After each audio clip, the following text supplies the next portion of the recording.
What's going on, folks? It's Dr. Remy LeBeau, and I'm coming at you once again from the X-Lair to talk all about the second season of Jessica Jones. It just dropped on Netflix this last Friday, and I finally got through. Finally got to the final episode a few moments ago, and I've been aching to talk about this throughout the entire 13-episode arc, and I'm glad I'm finally able to do so because, I did not know what to expect from the season. I was a little skeptical of whether or not they'd be able to match what they did last season, given that they no longer had this great villain, the Purple Man. And so I was wondering what direction are they going to go in? How are they going to be able to keep us as engaged as they were last season? I'm a big fan of Jessica Jones season 1.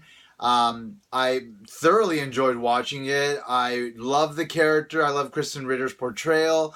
I like all the other characters that exist in her world.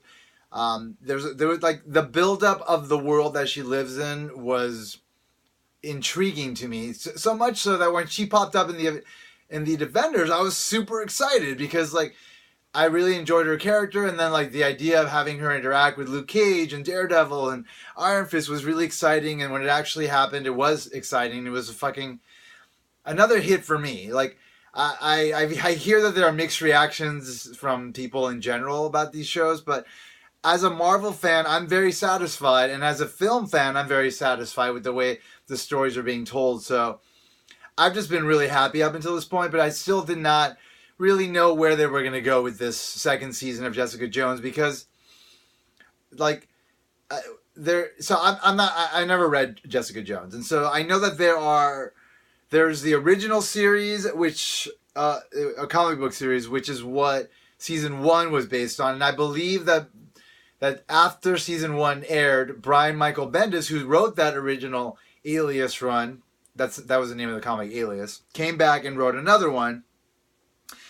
And I don't know if this is in any way based on that, but it might be. I don't know. In the end, I didn't read them, so I had no idea what to expect from this season. And I have to say, I'm thoroughly surprised and I'm thoroughly pleased.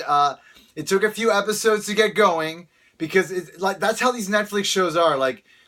They have to put in all the pieces in place at first. And I will admit that there is one small deficiency in the storytelling, and that is to just really capture our attention right off the bat. I would say have a big sequence in the beginning, action, a lot of spectacle to really get us into the world at the level that we want to be in the world, where there's bigger than life shit happening and it's presented really well. I think something like that is a little bit necessary, but not enough so that I would say that that the way they tell their stories and the way this story was told is bad at all, because it's not. Because once the story arcs are clear, once the story gets going and all the pieces are in place, they usually do a really good job of weaving together a really tight and intriguing story, which is exactly what they did here as well. I am, like I said, I'm very satisfied with it. I highly recommend you watch it. If you haven't watched it yet, just be prepared to be completely surprised, taken down some very interesting roads, and then ultimately have It's a very unique and wonderful experience, this show, for a couple of reasons. One is that it was written and directed by women, just women. I don't know if it was written. No, I think some of the scripts were written by men, but each episode was directed by a woman, and it might have been different women. But that's monumental. On top of the fact that beyond everything that went on in the show and how good that was, and the fact that it's part of the greater Marvel universe. The show was about women. It was about mothers and daughters. It was about sisters.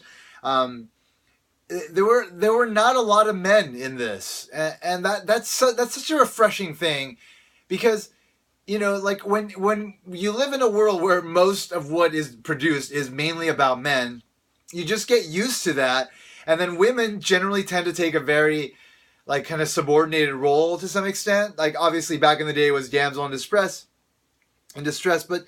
but more recently, just over the last couple of decades, it's been more of well, let's give the women a little bit more of a role, kind of treat them a little bit more respectfully, not as objects, but as actual, like, well-rounded characters. But still, like, the central focus is going to be men, you know, and that's sort of always been the approach. And obviously, politically, things are finally shifting in our culture overall. There's a complete paradigm shift with respect to, like, gender politics and gender power dynamics that exist in our society, which is a good thing. We need to do that. We need to advance to a more equitable world for everyone, regardless of race, class, gender, sexual orientation, etc. And so now, like, it makes perfect sense that a show like this would really embrace, like, its nature and be great because of it.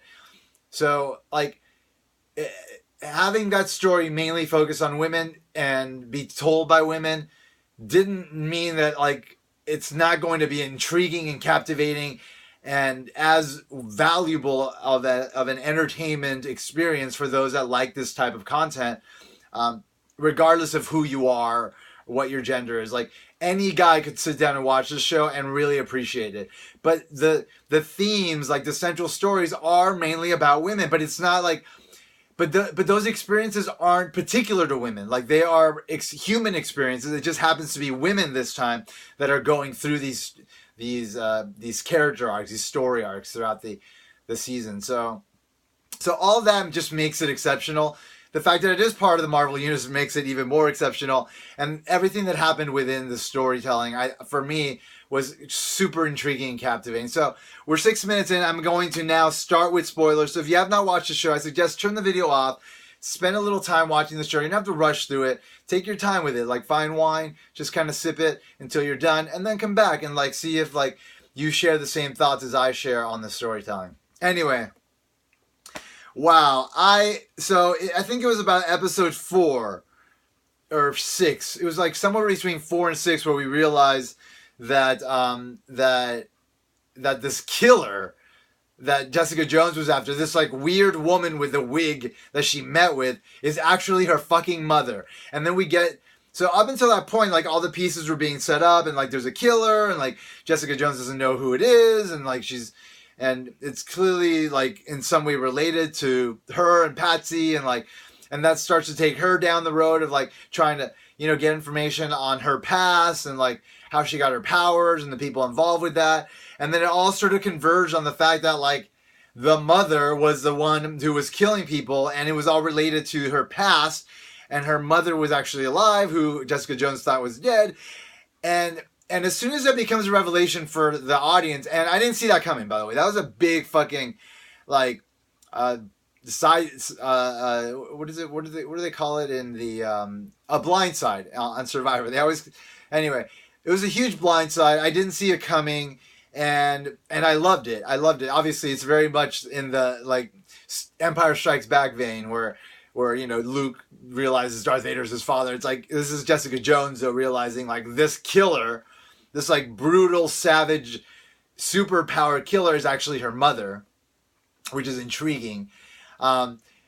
Anyway, then we get that whole fucking backstory. It was so captivating, man. Like, it was so, first of all, completely unexpected, like I said. And so to actually go into, like, her backstory and, like, hear all about, like, her experience having to wake up 5 years later with a different face. Well, first she woke up as, like, a bird monster, and then they must have done a face transplant or something.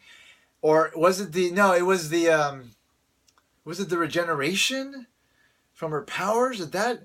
It was either the regeneration from her powers or a face transplant that completely transformed the way she looked. So she didn't look the same way she did before. She had 5 years missing. She had these powers, but she also had, like, this super aggression that she couldn't control. Kind of like the Hulk, but more like Dr. Jekyll and Mr. Hyde in a sense, but more like she's always Dr. Jekyll, really. Anyway, and the fact that she got out, and then she went to find Jessica, and then she kills Jessica's boyfriend. And the guy obviously was a scumbag who was about to use her or whatever, but he didn't deserve to die. Jessica Jones's mother kills Jessica Jones's boyfriend. So after season 1, I was like, you know, this chick is fucked up, like, because of what Kilgrave did to her, right? Like the whole, like, putting her under his, I think it's like telepathic control for an extended period of time where he raped her and used her as his muscle. And like, I thought that was enough. Like, that was like sufficient to kind of establish Jessica's a damaged person. And like, the way I sort of viewed it, the show right now, was that, okay, well, she's going to, the part, like, a lot of what all of these shows are about are like her healing, you know, trying to get over like the trauma of being raped and being through this sort of horrible experience as much as possible, as much as one can. But in the process of this season, we learn that her trauma goes even further back and is completely different from well, she has different traumas. Like, imagine like you're young, you don't have parents because you lost them, and you're living with your half sister who's like this weird pop star and like weird celebrity, and it's all kind of fucking weird. So there's like a coldness with the people that adopted you, even though there's a closeness as well. I mean, obviously, and by the way, Rebecca De Mornay playing the mom, like, I didn't realize that until a few episodes in, and I was like, damn, awesome. They got Rebecca De Mornay, like a legit actress from the 80s. Like, she was in The Hand That Rocks the Cradle, which was like a huge horror hit. Well, more like suspense thriller, but bordering on horror hit. She was the prostitute in Risky Business, and I'm sure she did a bunch of other stuff. Anyway, they got her. She's a legit actress. She was killing the role of the mom. I loved her portrayal of it. She still looks beautiful, and she still was able to bring it, which is awesome. But anyway, like, yeah, so like the mom is like detached. So like Jessica doesn't have anyone, and then she finds this guy, and then she gets close to him, and then all of a sudden he's murdered in the bar behind the bar where they were hanging out. And she thinks it's partly her fault because she thinks these other dudes killed her. And that's another thing that her mother reveals to her was actually her. That causes her mother to go back to the doctor. She stays there for a long time, falls in love with the doctor, marries him. And then finally, like, I think it was like right after the revelation. So we had that whole episode with the backstory of the mom, which I thought was awesome. It was such a great thing to do. Just like I remember in season 1 where they did the backstory for Kingpin when he was a kid. Like, they did the whole episode on him. I mean, clearly the mom is the villain of the story, but she's also the MacGuffin. Like, kind of like the thing that drives the narrative of like Jessica trying to figure out a way to have like a normal life with her mother, something that she had missed out on and thought was completely beyond her grasp. She was just working this whole season to try to somehow make it make sense, but how could she? That's the thing that was like, that's the effect that ultimately made me just all in on this show, and just be like at that level of like edge of your seat viewing experience where you just can't stop watching. Like the whole notion that like her mom was back, she was trying to be a good person, but up until that point, like, she was a cold-blooded killer, savage. Like, she killed that dude in the van. Like, she killed a bunch of folks. And like everything that went down with her, and yet in those moments it was like it was just a woman that's a mother to Jessica Jones, which we've grown to care about.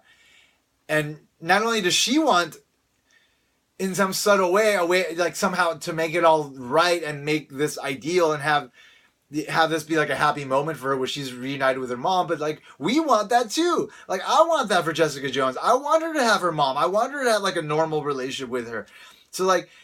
So the feelings that she was having, I was having. I was like, fuck, but she's a cold-blooded killer. But still, like, the show managed to kind of make us sympathetic to her, even though she kept killing. And every time she did it was, like, brutal and cold-blooded, you know? Like, maybe there were a couple of moments where it was somewhat justified, but a lot of those moments were not. And they were just cold-blooded murder sprees. Of course, like, it is revealed that, like, this is all part of her aggression and the side effect of the procedure that was done to her that ultimately gave Jessica Jones her powers too. But still, you know, it's like, how can you forgive that? And Jessica Jones was trying, man. So she was having that beautiful arc with her mother, and I was loving it. I love the actress that was playing the mother. I thought she was completely selling this like really complicated person who's a mother. But she also is like, she's intelligent. She was like a math professor. She was not like your typical like are prototypical woman, like of a different era of where they're like kind of subservient. No, she was like 100% empowered, and even if none of this had happened to her, she'd still be like a really strong, like person. And so, in the context of her circumstances, it manifests in the most interesting way possible, and like in a very aggressive, dominant, and assertive way. And I totally bought it from her, man. She was so good at delivering that, and this totally needed that for it to be effective, and it worked. It worked exactly the way I wanted it to work, and I was all in on it because of it, and I was really happy about the whole character arc between the mom and Jessica Jones all the way up until the end. And I even though I mean, in the end, like, I obviously you knew that she had to die, right? Like, you knew that she had to die because, like, there's no way she could survive given the things that she had done. But I legitimately thought that Jessica Jones was the one that was going to have to do it. And I'm glad it was Patsy Cline in the end that did it. And speaking of Patsy Cline, like, her, in fact, everybody, all the supporting characters had such interesting story arcs. Jerry Hogarth, I think, is the name of Trinity from the Matrix. There is no spoon, ladies and gentlemen. There's no spoon.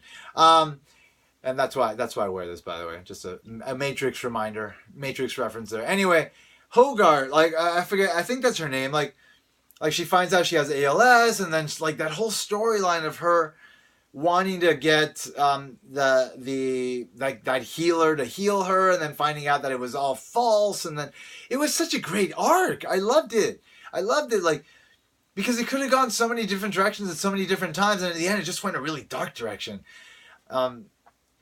It was just really, she's such an interesting character. I love her, and I love the way Trinity.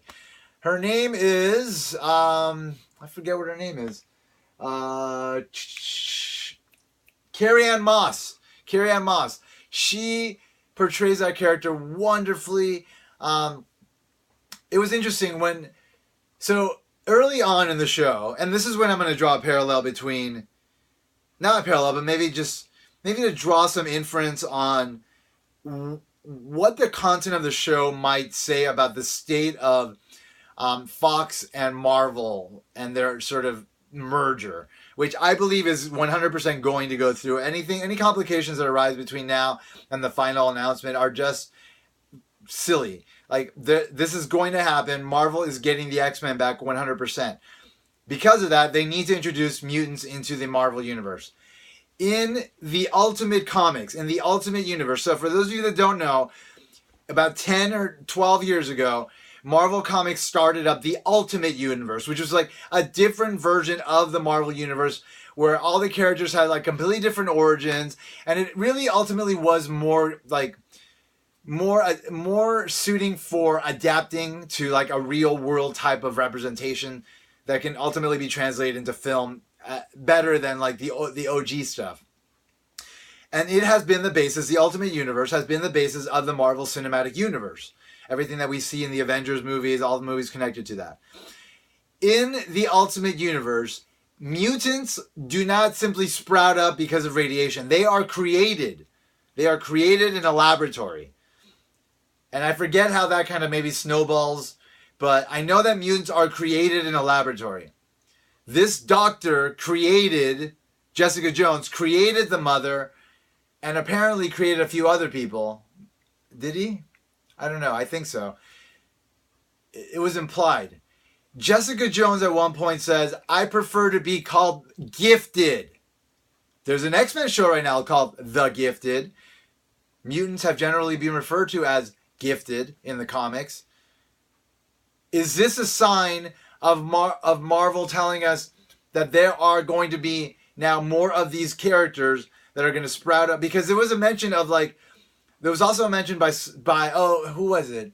It was somebody saying that, it was like a police officer or something saying that they had heard about other alleyway doctors, like backroom doctors that, or like black market doctors that were experimenting on people to try to give them powers outside of like the code of ethics of like the medical profession.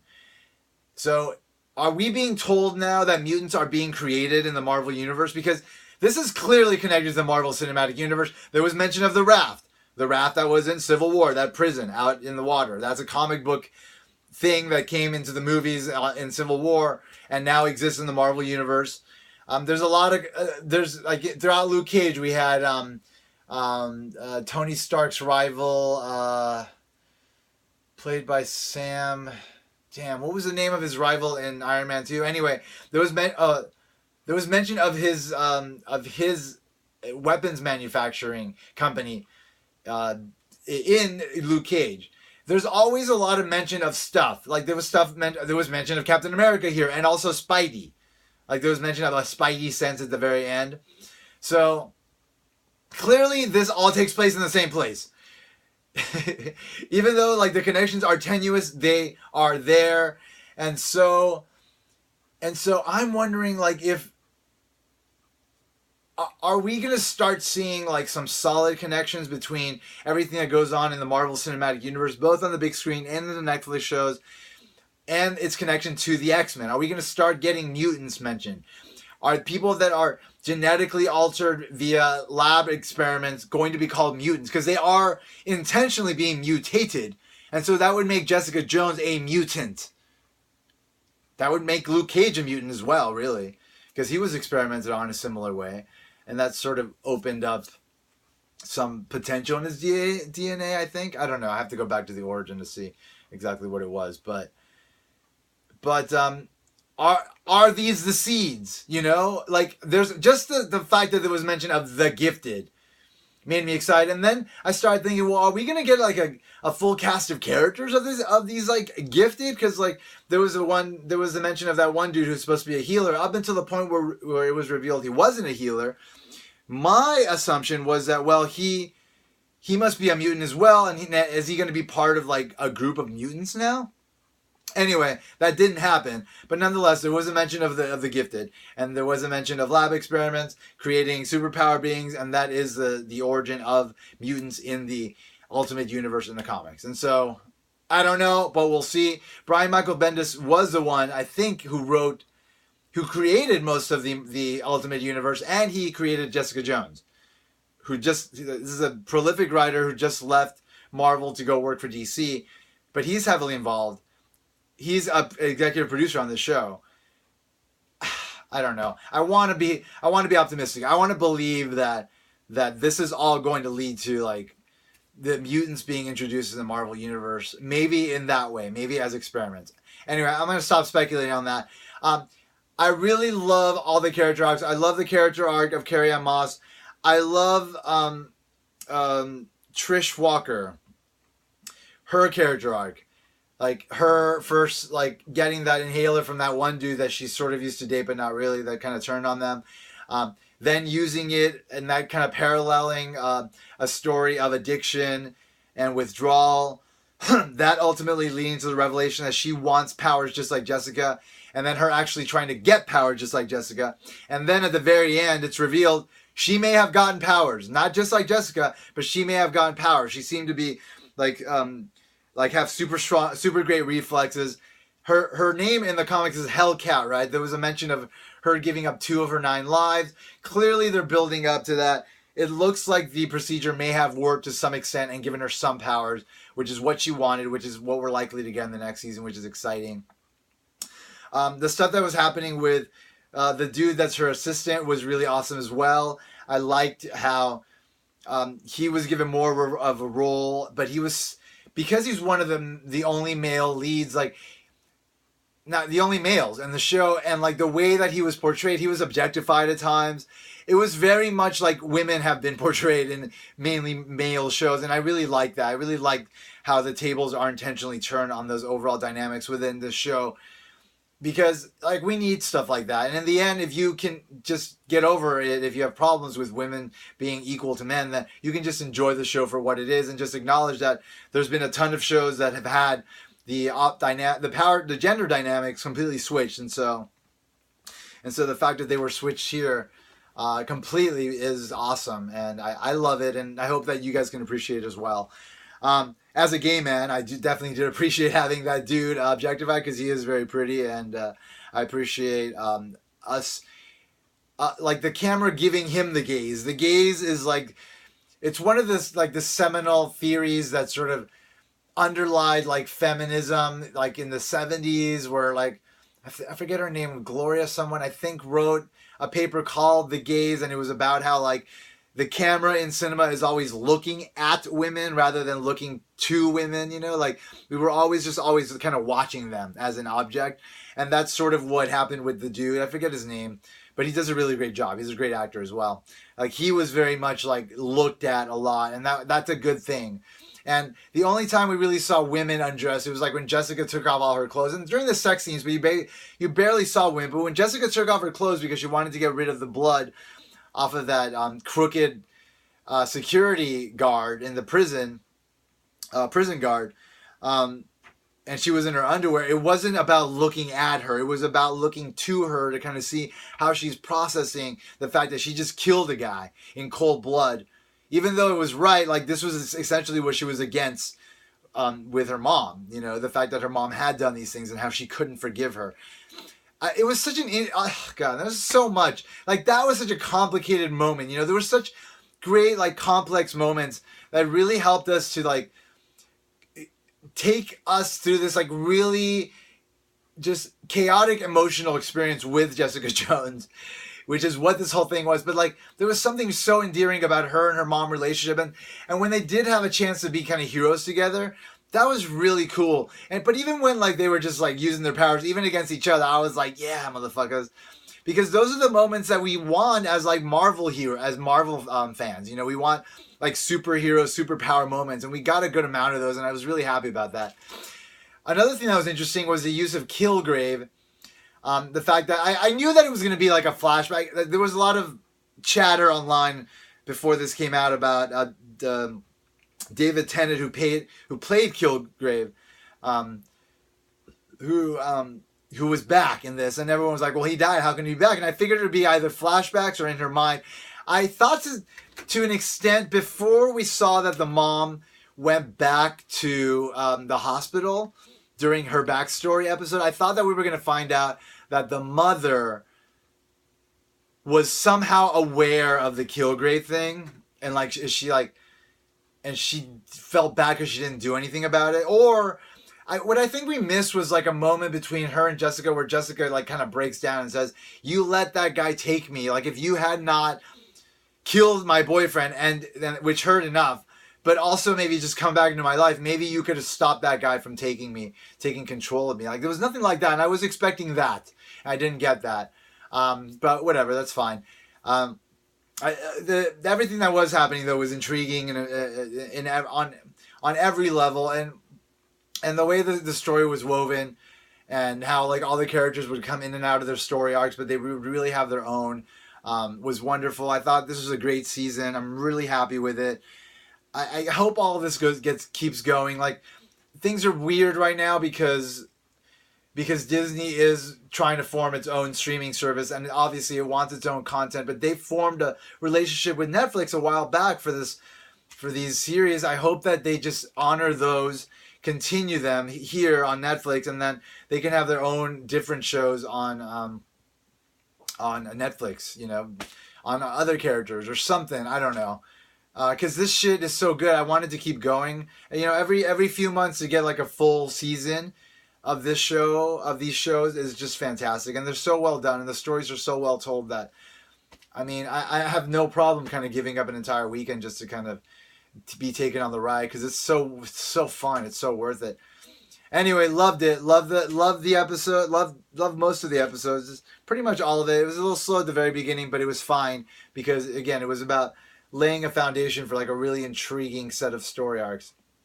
Anyway, if you haven't noticed, I'm wearing my Black Panther powerful women tank top. It's the only one that has any like powerful Marvel women characters on it, so I had to wear it. I usually wear it just to work out. Sorry if you don't want to see my man boobs.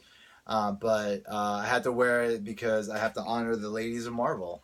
I think Marvel's doing a great job of creating some really powerful female characters that all sorts of girls can look up to and feel and take strength from, you know, as we all did growing up with all the male superheroes that we had to look up to. So It's really exciting, and this is just a way to honor them, and this show is definitely a way to honor them, and I'm really happy about it. Anyway, that's it for now, folks. Thanks for checking out my video. If you haven't already done so, make sure you press that little button down there, subscribe, keep up. I have more stuff coming. I got the Legion reviews coming up in April. Legion Season 2 is coming up. I haven't seen the Season 2 trailer that just dropped a couple of days ago yet because I want to film my reaction to that, so I'll probably do that maybe tomorrow or soon. You wait for that. It's coming. Anyway, yeah, things are coming. If you like the video, click the little like button just because it might help, but it might not either. Who knows?